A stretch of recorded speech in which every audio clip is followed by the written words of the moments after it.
Hello, everyone. Welcome to a special Monday night edition of Take Human Action PA. I'm Calvin. I'm your host. We do have some very special guests with us right out of the Take Human Action Tour. New York is where I first met this duo. So we're going to get to that in a minute.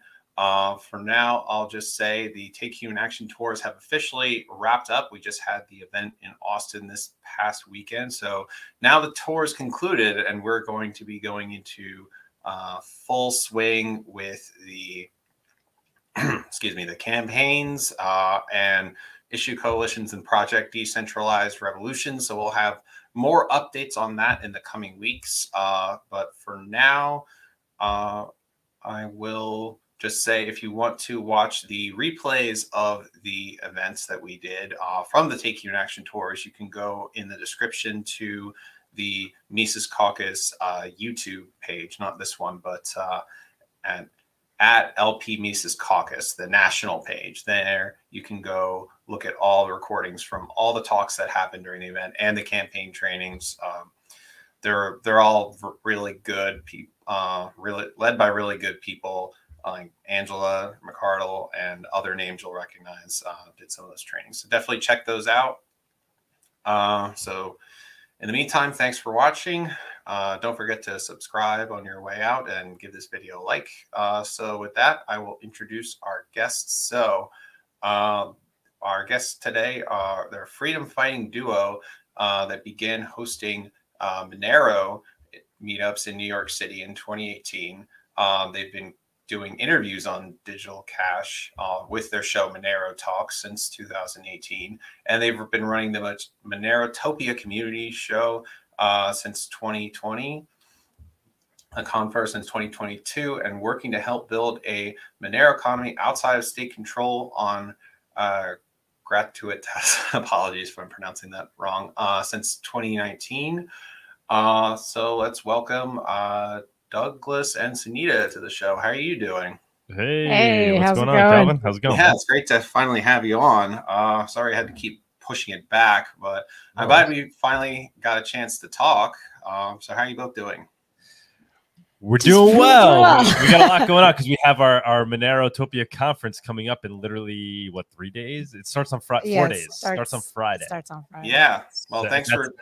in Mexico City, and we're in Queens right now, so we're like, we got a lot going on. You're halfway out the door. Halfway out the door, but yeah, man. Well, thanks for taking time out of your schedule to talk with us today. So let's get right to it then. So why don't you tell us about your background, how you got into cryptocurrency and Monero specifically, and how the two of you met. You can go first. Sunita likes being behind the scenes, really. We do our I do the Monero Talk show where I interview, it's like an hour-long interview like this, usually with like developers in the Monero community. And then we also do the Monerotopia show that we do together. Which is every Saturday at 11 a.m. Eastern. So Sunita doesn't really love being on camera. She's more, but she runs the entire operation behind the scenes, which is quite a bit. But we met, we met pre-Monero. Pre-Monero, yeah. Pre-Monero. We worked together in a non-crypto field. And, I found my way into crypto like late 2013.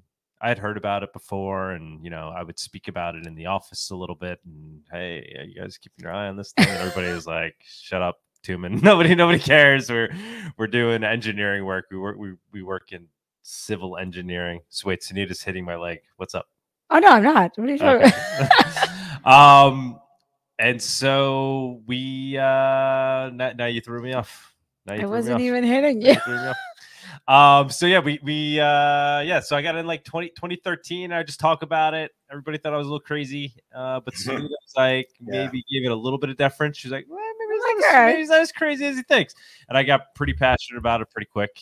And I fell down the Bitcoin rabbit hole, and never made my way back. But then from Bitcoin, I found my way to Monero once I realized what I believe to be Bitcoin's fundamental flaw, which is the fact that it's not fungible, right?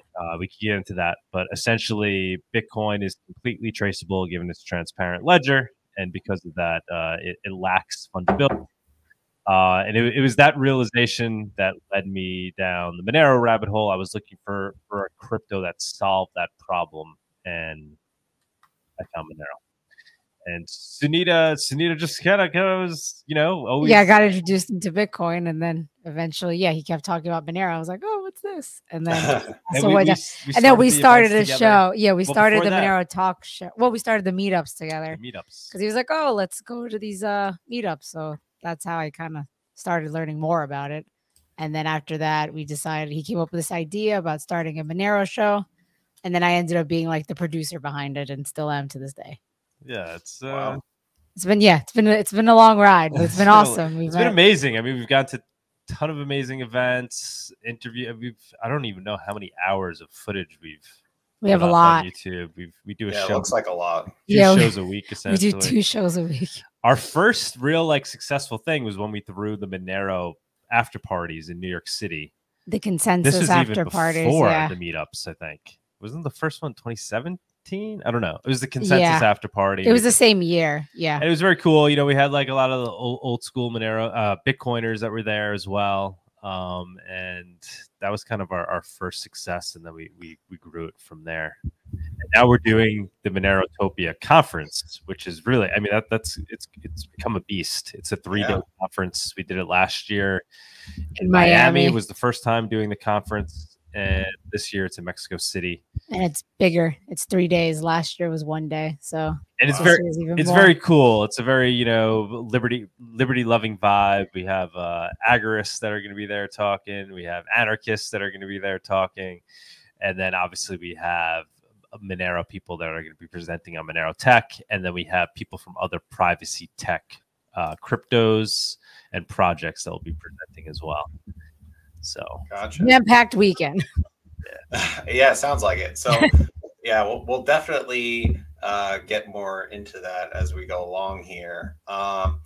So you touched on it a little bit, but I just want to make sure we're starting with defining the terms. So how would you describe Monero to someone who's maybe heard of Bitcoin, but not much else?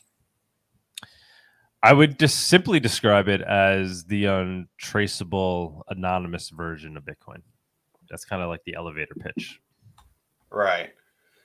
And in a more technical sense, my understanding is that while Bitcoin has a public ledger, whereas you can essentially look up what the incoming and outgoing wallet is, or the wallet address for the transactions, there is no such thing in Monero. Is that the main difference?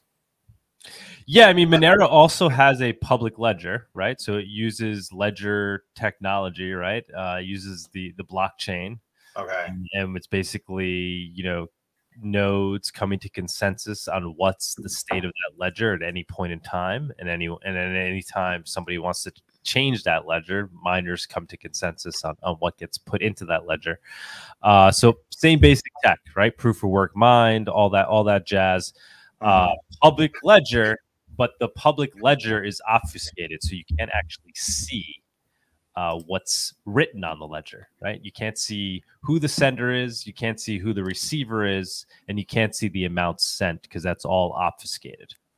So that's the primary difference. And it uses three basic technologies to do that. One is confidential transactions, and that obfuscates the amounts, which was actually invented by Bitcoiners, but was never implemented. Confidential transaction was never implemented into Bitcoin, likely never will be. The other technology is stealth addresses, and that hides who the receiver is. So there's actually no address to go look up on the Monero blockchain to see, what transactions are being sent to it. Use something called stealth addresses. And then the third main technology is ring signatures, and that obfuscates the sender. So similar to Bitcoin, there's a signer of the transaction, but with Monero, you can't see who the true signer is because it uses something called ring signature. So it looks like there's a bunch of people that may or may not be the signer, and you don't know who the real one is. And effectively, at the end of that, what you have is something that can't be tracked or traced because there's nothing to look at in the ledger. There's no way to assign a history to any transaction because you can't see a history. And then the system itself is arguably theoretically just as secure on a technical level in comparison to Bitcoin, right? But it's using these technologies where it kind of adds another layer of encryption where it's performing all the same mathematics at the root, right, of what Bitcoin actually does, but with additional encryption on top of it so that you can't actually visibly see what's taking place. So you're trusting in this math and you're trusting in this encryption that it's implemented the correct way, and that through that effect, you're getting the same thing that Bitcoin does, right? The same trustless system, a decentralized system that's not controlled by any state or corporation, but with the added feature of people not being able to surveil the ledger. Mm-hmm. Yeah, and there's definite benefit to that. I have some questions later on that I'll dive a little more into that. But one thing I want to know, since I believe you recently did a what was it, a birthday stream for Monero, right? Yes. Okay, awesome. So what exactly do we know about the origins of Monero, like how it came about, or motivations behind it, beyond the obvious additional feature privacy? I don't know if there's anything more specific than that or any immediate need that motivated the creation. What do you know about that? Yeah, well, I mean, the creation story is pretty interesting. So it's very similar to Bitcoin in that way. It was anonymously created by a group of, well, whether it's a group of one person, right? So Bitcoin is Satoshi Nakamoto. Monero was started by Nicholas Van Saberhagen, right? So actually same initials reversed. It was its own white paper. It's the crypto note white paper. Bitcoin was the Bitcoin white paper. Monero is based on the crypto note white paper, which was released a couple of years after Bitcoin was created. And it was literally, if you read that after reading the Bitcoin white paper, you'll see that it was actually invented in response to Bitcoin and for the purposes of trying to implement these technologies that I was just talking about to solve what it saw as being the root problem with Bitcoin, which is basically its traceability. Did we? I thought we lost you for a second. Oh no, that's just me focusing on you when you're giving a good answer that I want to add to that too. So I brought up before, right? So confidential transactions was invented by Bitcoiners, Adam Back and others, right? And so, but they never implemented it. And then additionally, if you look at go back in the Bitcoin history, look at the Bitcoin forums, you'll see Satoshi Nakamoto himself talking about maybe not using the words, but describing stealth addresses. He describes the technical nature of what a stealth address would be. He also describes ring signatures, and he describes how these technologies could be used if implemented in Bitcoin to essentially obscure the sender and receiver and obfuscate transactions. So this all was stated before Monero was quote unquote invented. And so there's theories that maybe some of the same people that were involved in Bitcoin, whether it was Satoshi or the Satoshi group, were also then involved in Monero.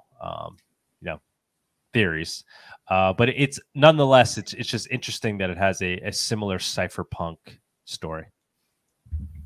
Yeah, it's definitely interesting that it was just Bitcoin for so long, but now that the concept has taken like a firmer root in the culture, there's so many new innovations that are coming off of that, and just giving root to so many other good ideas, and some bad ones too that we'll get to also. But yeah, we should say too, Monero is one of the oldest, older cryptos, right? It's not like it was just invented a couple of years. It's been around for a while now, right? We had the birthday. It was what, the 9th? It was the 9th birthday, right? Yeah, it was the 9th birthday. So Monero's that's still Monero's been around for a while. It's been around for a very long time, and so it really does share a lot of that same origin story of Bitcoin. And as I'm sure your listeners are cognizant of, that's one of the hardest things to kind of repeat, right? The way Bitcoin started and the way Monero started. There's really no others that will be able to do that because the cat's already out of the bag. So it's really difficult for somebody to come about and naturally start something organically, where initially it's literally just adopted by those who believe in it, right? The nerds that just want to run it on their computer, not because they think it might be worth more tomorrow, which is what every crypto out there this day is really running on. But like when Bitcoin initially started, it was just people that were passionate about the concept, right? Hey, I'm running a node, you're running a node, let's test this thing out. And so maybe it will gain value one day. You're never going to be able to repeat that sentiment just because the cat's already out of the bag. So Monero shares that because it had started in the early days, and it was really started by people who believed in a technology more than anything else. Yeah, that is important to point out, because some people may not be aware how long this has been going on. They only started hearing about it in the past few years and have no idea how much of a history there is behind it. Mm-hmm. I think Sunita's going to slip away because she's got a lot on her plate. All right. Well, thanks for stopping in, Sunita. Before she walks away? Yeah. So we can go into the Monerotopia event if you want to talk about that a little bit before you go. So you have it coming up in a couple of days. Just tell us, how it came about, some of the activities that people can look forward to in this coming one, expected attendance, what type of people you get out there, whatever you want to talk about with it. Yeah, definitely. I mean, it's this is our second conference. Last year, like he was discussing before, was in Miami. This year it's going to be in Mexico City from May 5th to the 7th. 3 days full of awesome content, awesome speakers. We're going to have, again, he was discussing before, lots of privacy projects, Monero devs. We're going to have actual workshops that range from like noob, like Monero 101, like if you're still new to it and want to learn like what it's about, to, I guess, more advanced workshops. Running a full node, mining Monero. What else? Oh, we have the Pacha Bazaar. Yeah, we have a Monero accepting bazaar that's going to be present throughout the conference.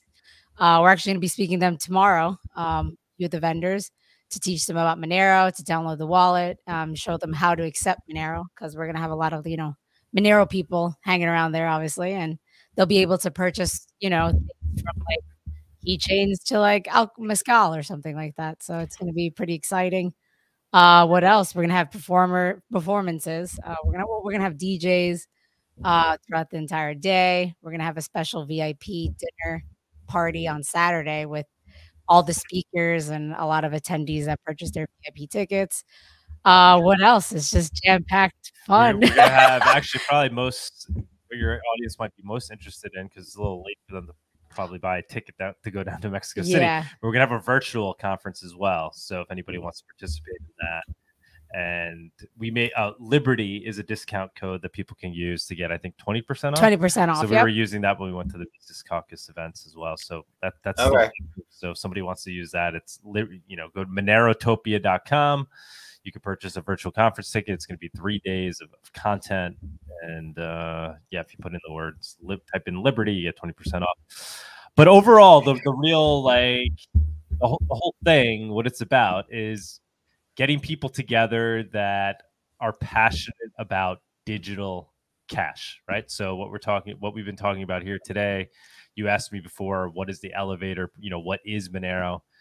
That's really, in my mind, what it is. It's a utility for digital cash-like payments. And I think when you say that, people are like, well, isn't that just like any other crypto? No, it has the word cash in it, right? And cash means that it's, by its nature, untraceable and private. People take that for granted. They don't necessarily realize that. But when you transact in cash, you're not broadcasting your transaction. And so what the cypherpunks saw years ago, many years ago, before Bitcoin was invented, was that we were going to live in a digital society, a digital world, and pretty much all our transactions were going to be taking place online. This was in the early days of the internet. This was already realized, and that we were going to need some kind of way to transact in a cash-like manner if we want free and open societies to continue to remain in this digital realm. And so Bitcoin was the first attempt at that. Satoshi white paper. It's titled a digital cash, peer-to-peer digital cash system. Monero followed up, solving some of those issues, making it more cash-like. And so Monerotopia is really about getting everybody that's passionate about this concept, and not just the tech, but the implications, right? So the fact that there is this utility that lets people send value to each other, whether it's $1, $1 million, or $1 billion, for a fraction of a penny without being traced. And it's a big concept. It's actually scary in some ways. We could get into that, but everybody that's at Monerotopia thinks that ultimately, if the world adopts a utility like that, the Liberty Index will go up, and we'll be better off as a society. And so the people that are there, we invited people beyond just Monero. So we have like other digital cash projects that are participating, because we want them involved as well, right? We want them to be a part of this. So that's really the whole gist. Join us, Monerotopia. All right. So where's the link that people can find that at again? Monerotopia.com. All right, perfect. So I'll see if I can add that in somewhere here. So Monerotopia.com. I'll throw that in the notes once we're done here. All right. Yeah, if you have to go now, Sunita, then I'll just say goodbye to you now. All right. Well, thank you for coming on. Thank you. Thank you very much for joining us. Thank you so much. Right. So now that we've talked a little bit about Monerotopia, I want to talk a bit about the podcasts or podcasts that you're doing, and how exactly that came about, and what kind of topics you talk about on your show. Yeah, so I started the podcast out of an interest in Monero, right? So I was studying it every day, studying Bitcoin, and then, like I said, I found my way to Monero. I was studying Monero, and I realized that the best way for me to access information would be if I just started a podcast, because then that would give me access to the people behind the project, the people that are working on and building the project. So that was really the impetus behind starting that podcast. And it's worked out quite well, to the point where now I'm throwing a conference, and I get all those people to come to attend the conference and present on it. So it's like my dream come true. This has all been a pursuit of knowledge for me. And so the podcast was just the best way for me to go down that rabbit hole. Yeah, that's a really good point, because a lot of people, when they start a show kind of like this, they don't necessarily know a whole lot about the subject area that they're talking about. They, at least at the beginning, they just want to talk about something that they're interested in. But in the process of doing it, you just learn so much by talking to people who know so much more than you do. And it not only does it help the listeners, but helps yourself along the way. Yeah, and it gives you access, right? Like I was able to talk to, the devs of the Monero project, where if I was trying to reach them just as, some Joe Schmo with a question, I'm not saying they wouldn't respond, but inviting them on the podcast, it really gave me this platform for access. So that's the show, and really that really is who we have. So Monero Talk really is focused on Monero. I mean, I've had a lot of BTC maxis on there, well-known people in the Bitcoin community as well, famous devs from the Bitcoin community. Even like Peter Todd, for example, he'll be at Monerotopia. I don't know if you're familiar with Peter Todd. I'm not. He's kind of a Bitcoin OG, one of the devs from back in the day. So he'll be at Monerotopia. But just an example of somebody I've had on the show, and many others. But for it's really mostly Monero devs, Bitcoin people, and then Liberty, right? So Liberty is very much tied into this for me. This is why I'm so passionate about digital cash, right? I think digital cash, like I was saying before, is a utility for providing liberty in digital form. And so I interview a lot of people in that realm as well, right? So people from the Mises Caucus. I've spoken to people from there. We've gone to obviously, right? That's why I met you at one of these events, but I've been to a lot of other events, and it's really out of that liberty passion that I do that. And so I bring people in on the Monero Talk show to talk kind of big picture, like the philosophy, like why is this stuff even important to begin with? Why should we care? Yeah. So that's another interesting point. So would you describe yourself as a libertarian? Yeah, I would. I ran for U.S. Congress in New York. Under the LP ticket? No, as a Republican. Okay. This was in 2020. Oh, that's interesting. So that must have been hard in the middle of the pandemic and everything. Well, it was wild. It must have been really hard to do much of anything for a campaign. It was wild, but we actually did very well. We ran in a primarily Democratic district, which is why I got the backing of the Republican Party, because they thought I was, a sacrificial lamb, right? So they were like, "Oh, let's let Tuman do it. There's no way he's gonna win anyway, even though he's got these crazy like libertarian ideas." And so they let me run, and they backed me, and we did very well. We got I think 44%.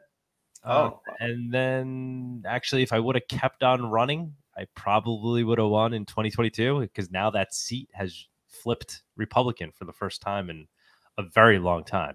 This is out on Long Island in Nassau County, right outside of, on the border of, New York City of Queens. It's the next district over. And so your question was, am I a libertarian? I would say, yeah, if there's any party that that philosophically I align with, it's the Libertarian Party. Yeah. I ran as a Republican. I associated very closely with the Republican Party for where I live and where I work. But my ideology very much aligns with the Libertarian. Okay. Maybe even borderline anarchism or minarchism. Right. Gotcha. So the reason I ask is, were you a, minarchist libertarian, let's say, before you got, you learned about Monero, or did, as you learned about Monero, you started to lean more in that direction? I don't think I started to lean more. I think I've always been that. Okay. It's just I've never stopped to study libertarianism.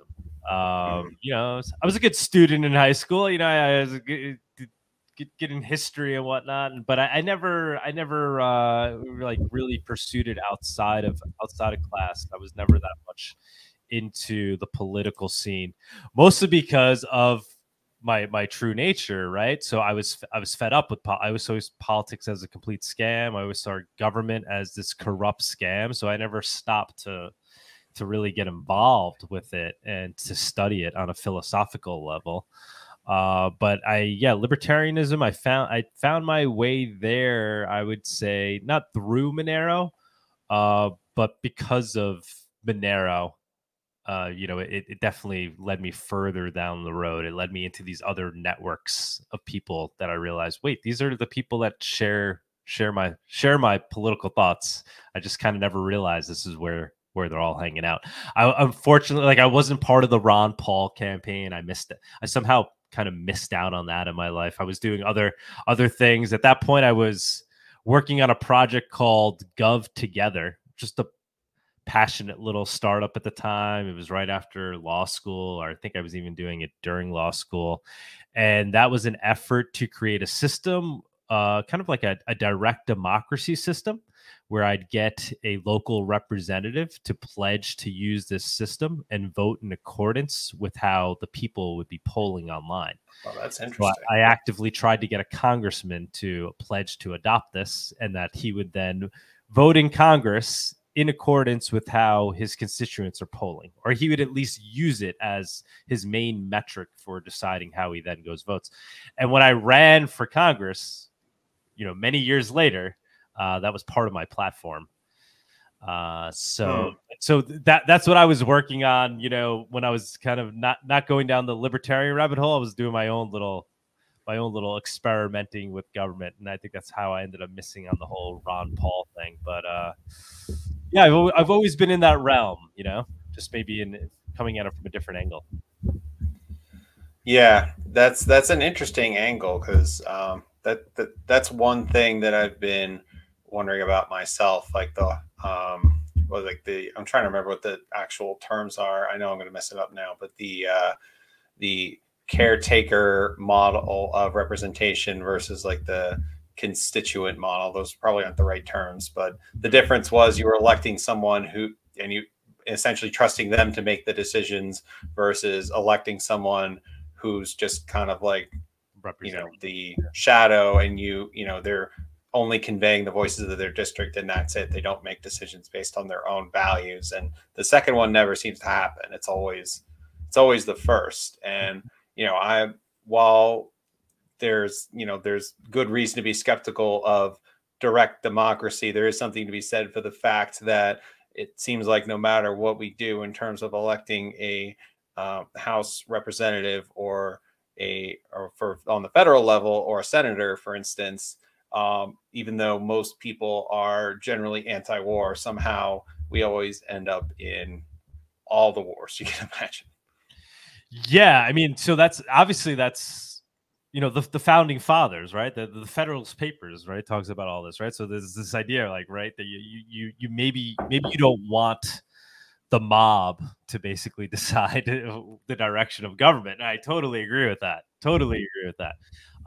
But my thinking with Gov Together, and when I ran for Congress, and my pledge and my pitch to my constituents was, I'm going to implement this system where every registered voter, whether you're a Democrat or a Republican or a Libertarian or unaffiliated, anybody who's a constituent in my district registered to vote, would be a part of this system, and I'd poll them on every single vote in Congress. And then my pledge was I wouldn't necessarily vote exactly as what they tell me to vote, but I would use that to help make my decision. Okay. Ultimately, I do believe in the concept of representative democracy, and I do think you need to protect minority opinions, right? So I think that's a real fear. You don't want mob rule. You want somebody at the helm who is going to take into account what the majority wants. But if it's something that's going to hurt a minority, then you need somebody who's conscious of that and able to overcome that. Yeah. All right. I agree with you there. So I do want to go to the next question. I got a few more good ones that I know that people are going to want to know about. For instance, let's say that someone has listened this far and they agree with just about everything you've said about, conceptually, yeah, Monero sounds like a good thing, but where is it used today? Like, can you give us some examples of that? Like, what are the main uses, or what do people anticipate using it for in the future? Yeah, I would say Monero is one of the most actually used cryptos, in that it's used beyond speculation, right? So the vast majority of Bitcoin use is speculation, right? Most people are buying their Bitcoin as an investment kind of as, as a digital gold with the hope that it'll be worth more tomorrow, or they just want to flip it, whatever it is. Monero, most people that get it are for purposes of using it beyond speculation. They want a tool that will allow them to transact privately and anonymously online. They're not getting Bitcoin for that. In the early days of Bitcoin, they were, right? Which is what got me interested in Monero. They were doing that. That's what people thought it was meant to be. But we know what happened with Silk Road, right? That didn't work out too well. Yeah. Part of that was because of the traceability of Bitcoin, right? I mean, and then we've seen that play out in quite a few times now with Bitcoin, that it's failed as cash, as digital cash. So I'd say, where is Monero being used? It's being used on the dark markets, right? So there, might be controversial, but I'm sure not controversial among this crowd. I would think. Free market, right? Especially if you're an agorist, right? That you believe in open and free markets. You need a digital cash tool to allow those to exist online. Otherwise, they can't exist. And so Monero is used in that instance. It's becoming the most used crypto for those purposes. Things like ransomware, right? So ransomware, the hackers, they ask for Bitcoin, or they give a 20% discount if they pay in Monero. So these are some of the immediate uses. And then you also have, beyond that, people that are using it for digital cash purposes, but not on the dark market, not for ransomware. And that's the bigger picture, right? But with all great technologies, like with the internet itself, it starts in these niche communities of people that really have a real need, right? Whether that you ethically agree with that need, they have that need and they're willing to jump through hoops for it. Like, oh, I want to go buy drugs on the dark market. I don't want to go to jail. I'm going to figure out how to get myself some Monero and go use it. But the hope is that we get beyond that initial phase and it goes mainstream. So we are already seeing beyond that, people that are now, people like me, that I use it. I use it in my day to day. I use it to run my business, my Monero Talk and Monerotopia business. I love being able to send people Monero. We have people helping us out with the conference. We have this woman who's designing our badges for the conference. She's making the clay medallion. She needed a down payment. I could have, my first option was going through the traditional banking system. It would have just been a real pain in the ass, and I would have to go through a whole KYC. She wanted me to use this other software system that interacts with the banking system that is super cheap to send, but they needed my passport and all this KYC information. I had to take a picture of myself. Yeesh. Or I could just send her some Monero, and it cost a third of a cent and nobody knows I sent it, right? And it's like if I took $1,000 out of my pocket and gave it to her. So that digital cash need is growing beyond the dark markets, and we're seeing it. We're seeing growing adoption. Cake Wallet is the main wallet that's used in Monero. It's the one that we always promote because we think it's a great project. And into Cake Wallet, they've built a gift card system, so you could buy gift cards anonymously with Monero. So you could purchase pretty much anything you want. You're going to buy an Amazon gift card anonymously with Monero and then go on Amazon and use it. Obviously, this is the most ideal way to use Monero, right? We want peer-to-peer connections, but just another example. I run another company that's called Gratuitas. We sell coffee for Monero, just another example. And the bigger vision with that is to add other products direct from farm products that you can buy with Monero. So it's growing. There's a good website called Monero Dance and actually Monerica. Both of those are really good resources. And they show a list of all the different websites and projects that are accepting Monero and where you can use your Monero.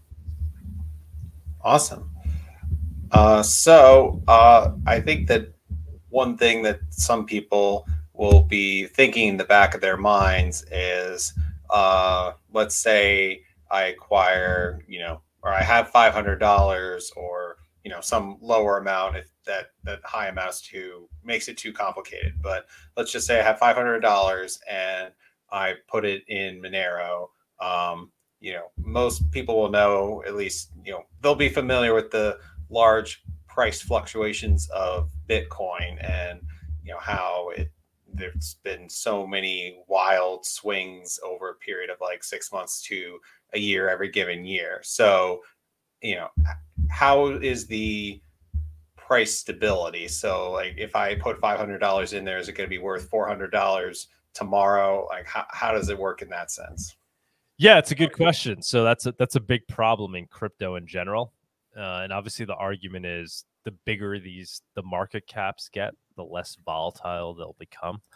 But also the volatility is a product of speculation, right? That's where a lot of the volatility comes from. And like I was saying before, Monero isn't really used to speculate nearly as much as Bitcoin. Granted, people do.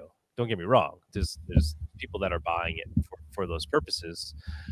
But really, its core value is in its utility as digital cash. So that gives it a nice base layer utility. And because of that, I believe, I mean, this is my hypothesis, is that it adds more stability to it. And if you look at Monero, you could pull up a chart, you'll see it's quite stable compared to a lot of other cryptos. Does it, Bitcoin goes up or goes down, every other coin follows it because of the way they're all tied in on through exchanges, right? So by their nature, they're valued in Bitcoin, so they're gonna go up and down.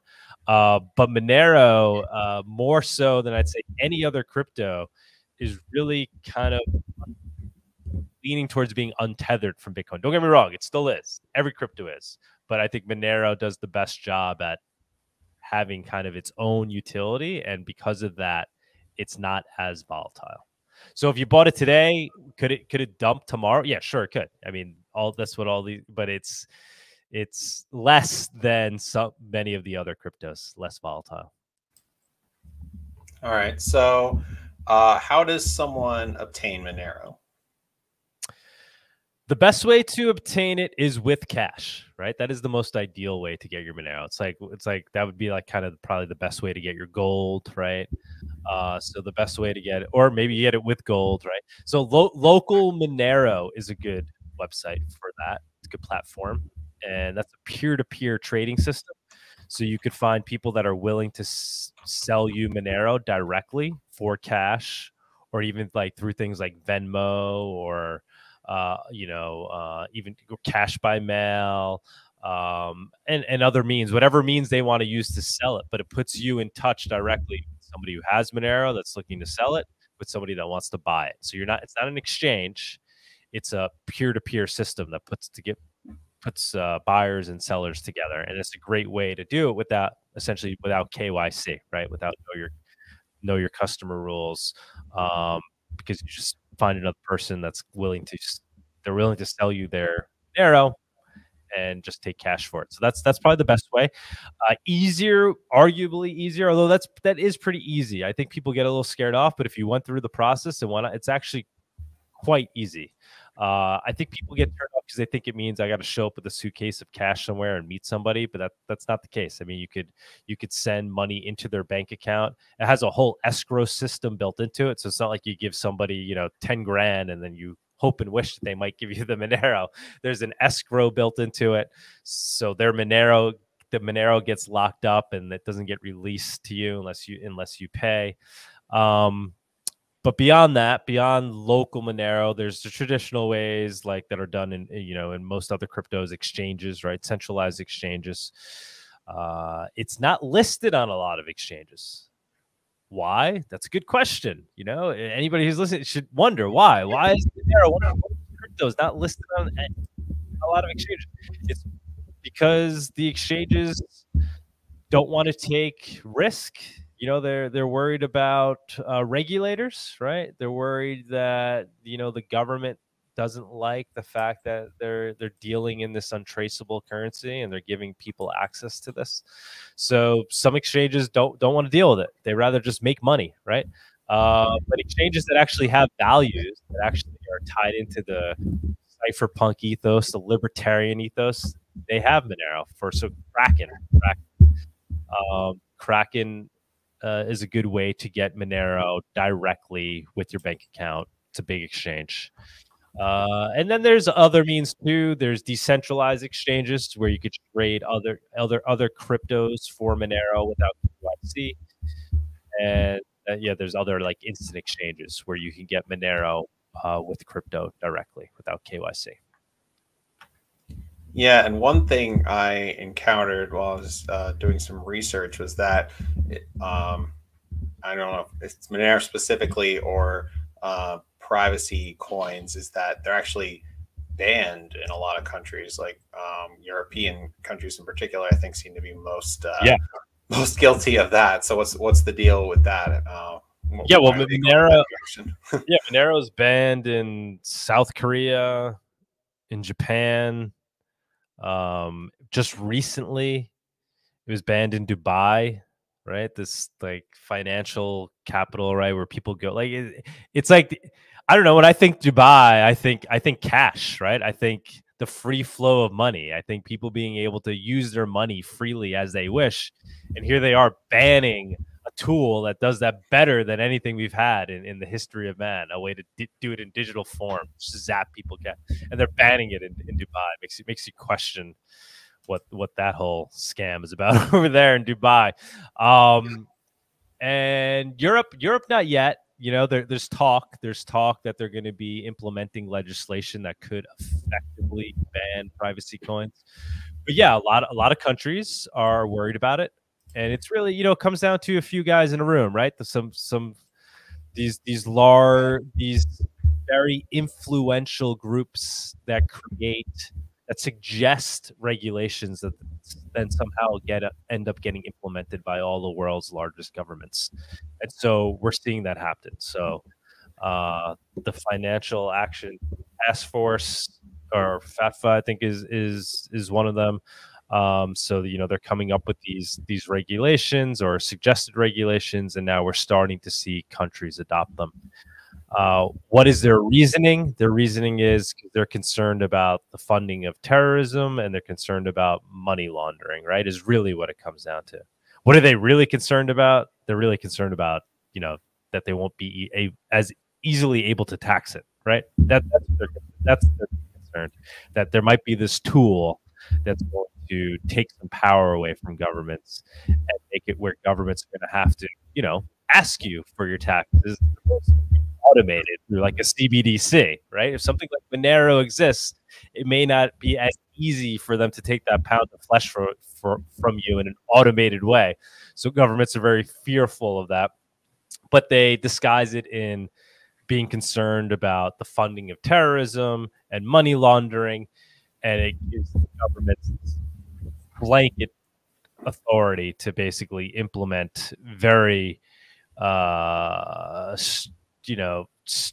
stringent rules that effectively could ban something like that. Yeah, I was actually going to get to central bank digital currencies, the CBDCs, next. So that is a really good point that I want to dig into more. So what's coming down the pipe with CBDCs, and how can Monero help with that? I think Monero helps with that by kind of being the polar opposite of a CBDC. So it's the tool that governments won't be able to track and trace. CBDCs are what governments are building with the hope that they'll be able to perfectly surveil everybody's transactions. And so what's going on with that is similar to the growing regulation that we're seeing against Monero. We're also in tandem seeing the growing development of CBDCs. They're already being tested in a lot of countries. In some countries, they're already live. I think Nigeria is one of them, right? People are like, oh, but it's failing there. It's not really gaining adoption. Yeah, I mean, it give them some time, right? Once governments had this tradition of slowly implementing things and slowly turning the heat up like boiling a frog, and next thing you know, all of society is basically using it by way of mandate, right? Because, you get if you pay your taxes with the CBDC, you'll get another 10% off your taxes. All right, so who's not gonna use a CBDC at that point to pay their taxes? Like, sign me up. I love free money. or when the next bailout comes to the next check that gets sent by the government, stimulus check. Maybe maybe you get it faster if you're willing to accept it by CBDC, or maybe you get more if you accept by CBDC. So CBDCs are well on their way. They're 100% going to happen. It's just a matter of when. They're already happening. It's just a matter of how, at the point it really enters our lives, where we're all find ourselves using it. And Monero is the antidote to that. It's this other thing that lives outside of government control that's going to allow us to opt out and use cash. Because with the CBDC, it's as we're moving towards that CBDC world, we're also moving towards a world where physical cash will no longer exist. And so we're going to need a replacement for that. We're going to need a utility that replaces that, and that's where Monero comes in, and that's why it's going to be the antidote to a CBDC, allowing people to still transact, but outside of the surveillance of government. Mm-hmm. Yeah, and it's definitely important that we incorporate that into our messaging going forward, because as one thing I didn't touch on earlier, I'll ask this before I get into my the key question I wanted to bring up. So, how did you find out about the Libertarian Party and the Mises Caucus? Was that your first exposure there? I mean, you said you talked to some Mises Caucus people before on your show, but what was your first exposure? I don't know. I don't remember what my. I mean, I've gone to Pork Fest a couple of times, so that kind of like started leading. But Mises itself, well, or the Mises Caucus specifically. The Mises Caucus. Well, we went to. I guess was it 2 years ago now, when the Mises Caucus took over the. Oh, you were in Reno? Yeah, we were in Reno. Yeah, I didn't even see you there. Yeah, we were there. So that's kind of when I had heard about the Mises Caucus before that, because I'm into crypto, right? So I saw that on Twitter, like these are the people that are supporting Bitcoin. So I would try to reach out to them, be like, hey, by the way, you might be interested in this Monero thing. Given everything you stand for and what you believe in, like you might really like this tool. So I found them kind of through my research of trying to figure out who in the Libertarian Party would be interested in Monero. I mean, that's what's always kind of like shocked me about the Libertarian Party, is that more people there aren't already into Monero. But I think it's just a matter of them not finding their way there yet. Because when I hear about what the things that matter to them, what they talk about, I hear Monero, right? Your average libertarian understands the importance of sound money. They're into gold, right? Yeah. Bitcoin, digital gold, right? I know there's like a faction in the Libertarian Party that's like into gold but not into Bitcoin, right? They see. Yeah, there's like a what it's not quite. It's not. Civil War is taking it a little far, but there's definitely like the competing factions of like the gold maximalists and the Bitcoin maximalists in the libertarian sphere. I haven't heard as many people in our circles talk about Monero. It's right, but that's not discussed as much. Yeah, but that's what I'm getting at, though, because I think if you kind of did a Venn diagram, like I understand the libertarians that are old school that are like, no, gold is gold, digital gold, not really buying it, but the cash thing, right? Ask those same libertarians, and this is what I do when I go to the events. I'm like, well, how about cash? Do you use cash? They're like, yeah, sure, I use cash. Do you know that they're trying to eliminate? Yes, I know they're trying to eliminate cash. So do you think we need a utility, something that can replace cash in digital form? And it's like, oh yeah, we do. So I think that's where kind of Monero comes in, and why I think we're already starting to see it. I mean, I'm on your show today, right? And I was invited to the Mises. I think we're starting to see it grow in the general libertarian circles, definitely in the Mises. Right. Yeah, and that gets to this question that I wanted to ask. So we as the Mises Caucus have a 3-pronged strategy for our political action that we try to strive for. So organizing inside the party, bringing in more members, you know, running candidates for particularly local offices, and then single issue coalitions, things like we've had some success with working to decriminalize shrooms, for example. Denver was a success, was one of the first successes we've had with that, and there have been some others as well.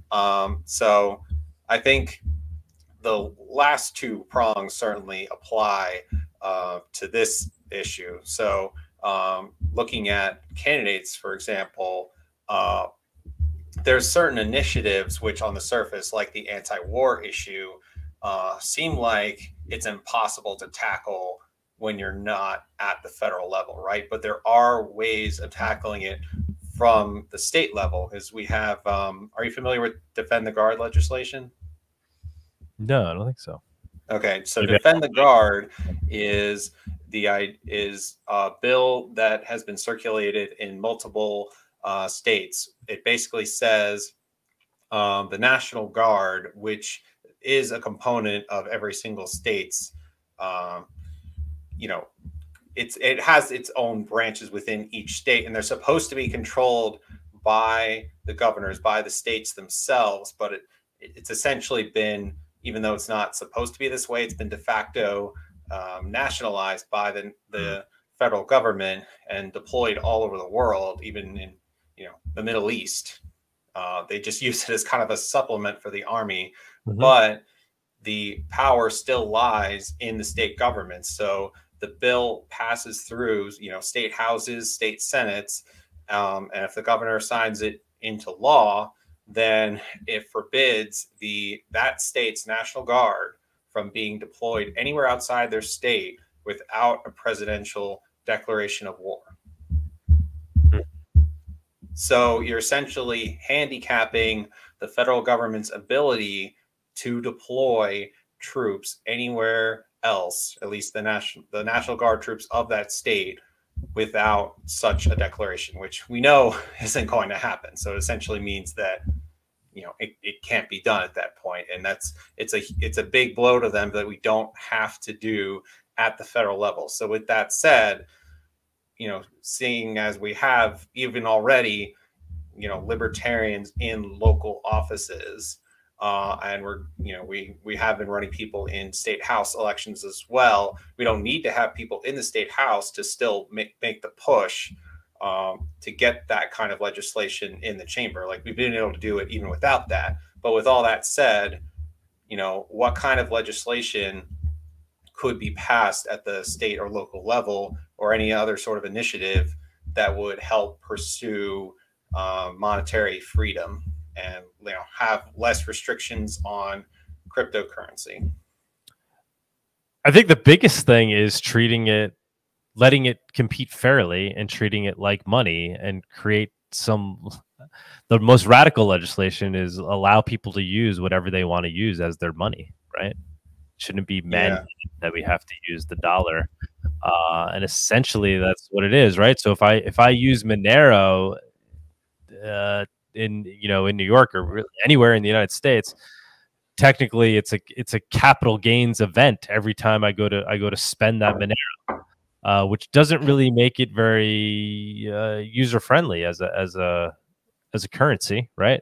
So if I buy Monero today at $100, and then tomorrow I go buy an Apple with it, and at that time Monero is worth $125.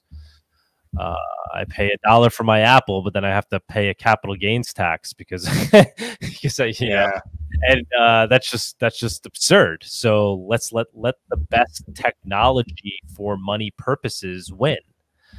And I think the U.S. government, in theory, should be completely behind that initiative, right? How that doesn't align with any of the values that this country was founded upon. Yes, something else that occurred to me, I'm not sure if you're familiar with this, is I believe that maybe 2 states have passed gold as legal tender laws. Yeah, so there you go. So similar concept. Right. So has there been something that's been considered like that for any sort of cryptocurrency? Yeah, I'm sure. Yeah, I'm sure it's being considered, and I don't follow too close. Obviously, people are talking about it in terms of Bitcoin. I'm sure. I don't know what the deal is in Wyoming. I think they're working on something. I know they were working on like trying to get like a de minimis thing passed first. So like if small amounts of crypto wouldn't be considered a capital gains taxable event. I know Coin Center has been actively working on that for a long time. Coin Center is like a crypto lobby group, so they're trying to get uh, the legislators to push that. So I think that's maybe the first form that we would see on a national level, and then states as well to all accept that. So for de minimis payments, if like I said, in this case, where you're buying an Apple, you don't have to go look and assess like, was your Monero worth more the day you bought it than what you used to buy an Apple? But then I guess maybe over whatever $1,000 worth, if you're making transactions that amount, then capital gains would still exist. So definitely people are working on it. I definitely think it's a direction. I do think it's going to happen in the United States, but I think ultimately libertarians should be pushing for, let's treat crypto, like any, like the US dollar in terms of its moneyness. Let people choose what they want to use as their tender. Yeah, well, the libertarian community over here in the party, and certainly in the caucus, definitely supports the adoption of, well, at least increased use of cryptocurrency. Like when you talk about adoption, is in terms of making it legal tender, that probably solve most of the immediate problems. And I'm sure there's ways of incorporating that at the state level. Because going back to defend the guard for a minute, we do have, every time it is getting close to being passed, like when a state house is voting on it, for instance, there's call banking efforts that are organized in order to, call the representatives in question and help move that forward. So when it does come time to, push that kind of thing forward, and if not sooner, that's certainly the kind of thing that the party and the caucus would be interested in. So if there's anything coming down the pipe that we should know about, definitely keep us informed, because that I know that our people want to know.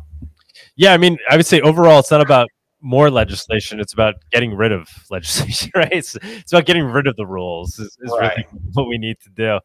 The other thing is, like we were talking about, the potential banning of something like Monero, right? So we need a way of preventing that. I guess that's just a matter of preventing political factions from trying to implement that, because that ratchet effect, that'd be horrible if we start to see that, because it's going to be very hard to undo it. We've seen local, like here in New York State, governments coming after proof of work, right? Proof of work mining. So that's another hot topic that I'm sure the Libertarian Party would fall along the lines of, why are we treating this technology different than any other? Why are we out here regulating the amount of power that can be used for cryptocurrency? We don't care the amount of power that's used for our computers right now or on the internet. We're not gauging it, saying you only get so much, you're only allowed to play your video game for so much. But for some reason, we're treating cryptocurrency different, right? Where we're saying, oh, we only want so much energy to be put towards that technology. I'm sure most libertarians would agree that we would want the free market to decide how people are allocating their energy. Yeah, well, it goes both ways in terms of the, if there's, if you can even say like good regulation in terms of like at least handicapping what the government can do, or if something comes down the pipe as even as extreme as, some form of a cryptocurrency ban. Either way, that is something that the caucus would take action around in terms of making calls to representatives to, advance or kill it, whatever the case needs to be. So, we can definitely talk about that more later on. The other things I would say too is, and this isn't directly crypto, but like we were saying before, CBDCs. So be cognizant of that, trying to slow down the adoption of that, or making sure that basic privacies are implemented if adopted. And then the other thing is the elimination of cash, trying to prevent the elimination of cash, right? But me personally, like, so this is why, you know, I'm really a cypherpunk more than anything else, right? So for me, it's not about pleading with the government and hoping that certain things don't happen or certain actions don't take place. Yes, I ran for Congress because I understand that we kind of have to work from both ends. But ultimately, what I see as winning is the cypherpunk approach and building a tool like Bitcoin and more so like Monero that does these things in a way where governments can't stop them, can't surveil them, can't have an effect on them. So building a tool that doesn't need the permission of government, it just exists and people can opt in and use it as they wish, and governments, it's outside of the realm of their control. They don't have the ability to stop people from using it. And that really comes from the tech and from people adopting the tech, not from hoping that governments don't pass any, mean legislation. It's just like governments do whatever they want. We're going to use this tool that they can't mess with.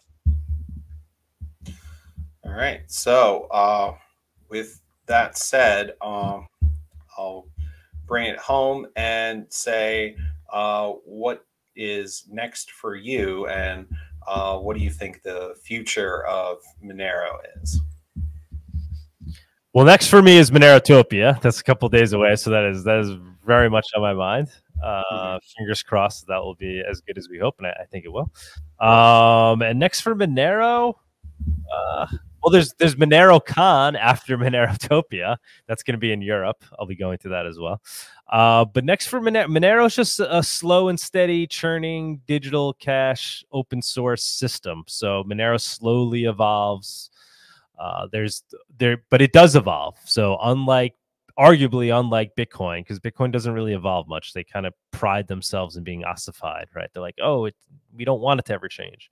Monero does change and slowly changes over time, but it's always towards making it more digital cash-like and less susceptible to being co-opted by governments. So I could get into specifics what's coming down the pipe for Monero, but I'll just say, so there's this technology called Seraphis, which Monero is likely going to adopt, and that's going to be a big technological implementation. It's going to essentially make Monero arguably even more private and untraceable.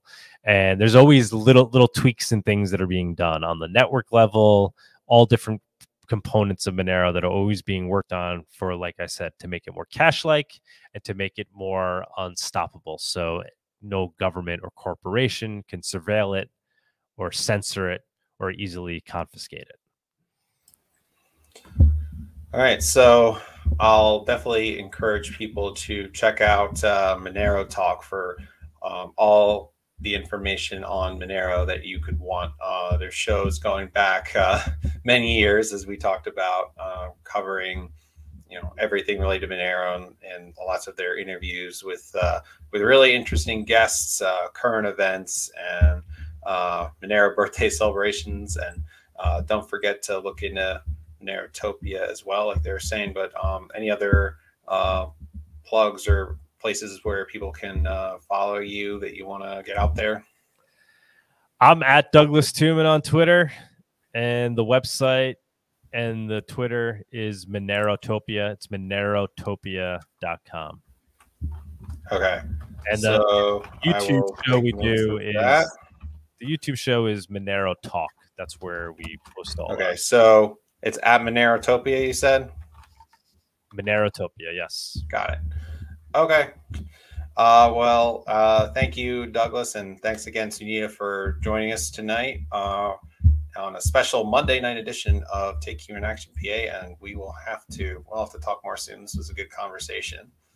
Cheers, man. Thanks for having me. All right. I'm sure I'll see you around in the libertarian circuit. Yeah, definitely. I'm not too far away from New York City myself. I'm not too far from Trenton, so I'm about as close to you as a PA guy would be. Yeah, please, if you remember, try to keep me in the loop if there's any events or anything you think that I should be made aware of. I love going to the libertarian events, probably for all the same reasons you do. I just love hanging out with people and having conversations. It's like so many super intelligent people that are really passionate about kind of the philosophies behind why liberty is important. And it's always a fun time hanging out with those folk. Well, we don't have a date yet, but we've spent a lot of time talking about it on this show. Coming up this summer in Philadelphia, a good chance to give it a shout out. We're going to be having a Introduction to Liberty class at the Solutionary Center of Maj Touré, if you're familiar with him. Yeah, he was at the yeah, he was speaking at the event. So even if you hadn't known him before, then I guess you would have seen him there. But yeah, so he has this Solutionary Community Center in Philadelphia, and we're going to be teaching a class out of there, primarily sponsored by the Mises Caucus, but a bunch of other organizations are going to be jumping in on that too, from the looks of it. And what is it a class on? So the initial event is going to be a 1 hour class giving like a crash course on like intro to the ideas of liberty. Okay. So it's aimed towards an audience that has, is completely new to the ideas of libertarianism.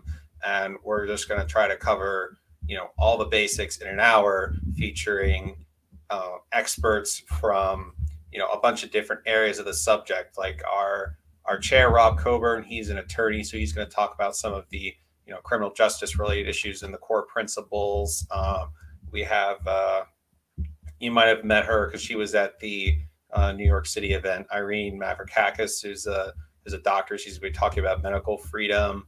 Mm-hmm. We have people coming in talking about, Second Amendment rights, economic freedoms and foreign policy as well. We're going to try to fit it all in an hour class. And in the initial event, we're gonna make add other things onto it as well. We're gonna have I think we're gonna have a horticulture class, a live podcast, and we're just try to bring out as many people as possible. It's like a fairly big venue for being close to downtown Philly, so we could have a lot of people in there, and we'll probably have tables too. So cool. We'll make a day out of it. Yeah, let me know. Maybe I'll come down there and do the coffee thing and teach people about Monero as I sell. Yeah, I hope you can. When I go up to New York City, it's only a train ride away, so it's not too far. All right, man. This is great. All right, perfect. Yeah, I'll keep you in the loop on that event as well. Please do. When is it? It's in July? We don't have an exact date yet. If it's not in July, it'll be like the beginning of August. We're going to have a date soon, but you don't have a final date just yet. Very cool. Very cool. All right. Until next time, everybody, don't forget to take human action. Have a good night. Cheers, man.